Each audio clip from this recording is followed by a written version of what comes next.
Hey friends, if you wish to open File Explorer options on your Windows computer, then please watch this video. I will guide you through the four possible methods. Actually, there are many, but I choose these four.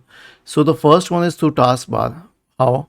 There is, you will always find the File Explorer icon on the taskbar unless you have specifically removed it. So simply click on this and you will open the File Explorer.